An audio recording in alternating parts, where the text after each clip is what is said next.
문재인 대통령은 오늘 국회에서 추가 경정 예산안과 관련한 시정연설을 하게 됩니다. 이에 대해서 여당은 대통령이 협치의 의지를 보인다고 환영을 했지만 야당은 추경의 목적과 소통 방식이 잘못됐다고 비판했습니다. 네, 이런 가운데 국회는 김미수 헌법재판소장 후보자와 김상조 공정거래위원장 후보자에 대한 인사청문 보고서 채택을 다시 시도합니다. 국회로 가보겠습니다. 강희경 기자. 네, 국회입니다. 네, 자 먼저 문재인 대통령이 오늘 국회에서 추경 관련한 시정연설을 하는데요. 이에 대해서 각 당의 반응은 어떻습니까? 네, 먼저 집권 여당인 더불어민주당은 격식을 따지지 않고 국회와 적극적으로 소통하며 이를 챙기겠다는 대통령의 의지이자 실천이라고 환영했습니다. 추미애 대표는 나라와 국민을 위한 일을 여야가 함께 고민하고 풀어가자는 뜻으로 받아들이겠다면서 국회를 국정 운영의 실질적인 동반자로 존중하는 평소 철학이 담긴 행보라고 밝혔습니다. 또 일자리 추경은 경제 위기를 헤쳐나가는 첫 번째 노력이 될 것이라면서 일자리 추경이 반드시 통과되도록 야당이 대승적으로 협조해달라고 호소했습니다. 반면 자유한국당은 현 정부가 추진하는 추경에는 동의할 수 없다고 거듭 강조하면서 11조 원의 예산을 일자리 늘리기에만 쓴다는 목적 자체가 잘못됐다고 비판했습니다.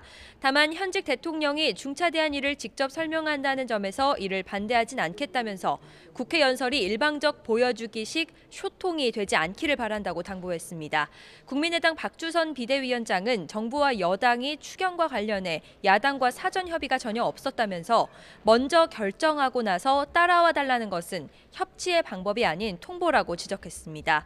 이어 대통령이 통보와 압박, 밀어붙이기에서 벗어나 선 협의 후 결정의 진정한 협치로 국정의 패러다임을 전환할 수 있기를 기대한다고 밝혔습니다. 마지막으로 바른정당 이종구 정책위의장은 대통령이 국회에 직접 와서 동의를 얻는 취지는 좋게 평가하지만 국가재정법상 일자리 창출은 추경 요건이 아니라는 점 등에서 이번 추경은 근본적인 문제가 있다고 거듭 지적했습니다. 예, 인사청문회 관련 사항도 짚어보도록 하죠. 오늘 김희수 그리고 또 김상조 후보자에 대한 인사청문 보고서 채택을 놓고 여야가 다시 만나죠. 네, 김희수 헌법재판소장과 김상조 공정거래위원장 후보자에 대한 인사청문 보고서 채택 시한은 오늘까지입니다. 이를 처리하기 위해 정무위원회와 인사청문특위 전체 회의가 열려야 하는데요. 우선 정무위는 오후 3시에 전체 회의가, 인사청문특위는 오전에 간사회동이 예정돼 있습니다. 하지만 제1야당인 자유한국당을 중심으로 야권의 반발이 만만치 않은 데다 회의를 열 수 있는 상임위원장이 모두 자유한국당 소속이어서 회의를 열 수 있을지 자체가 불투명한 상황입니다. 자유한국당 정우택 원내대표는 부적격으로 판명된 김희수, 김상조, 강경화 후보자에 대한 아무런 조치 없이 야당을 설득하려는 것은 일방적인 소통이라면서 지금이라도 대통령이 후보자들에 대한 책임 있는 조치를 취해야 한다고 밝혔습니다. 바른정당도 두 후보자에 대해 모두 부적격하다는 입장에는 변함이 없지만 일단 보고서 채택이나 본회의 표결 등에는 참여하기로 방침을 정했습니다. 국민의당은 김상조 후보자의 경우 청문회 통과 쪽으로 방향을 정했지만 김희수 후보자에 대해서는 당내 의견이 엇갈리고 있는데요. 오늘 의원총회에서 김 후보자에 대한 당내 의견을 수렴할 예정입니다.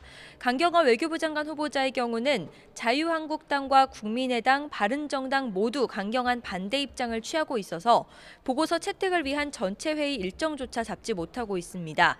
이런 상황에서 더불어민주당은 협조를 당부하는 목소리를 더욱 높이고 있는데요.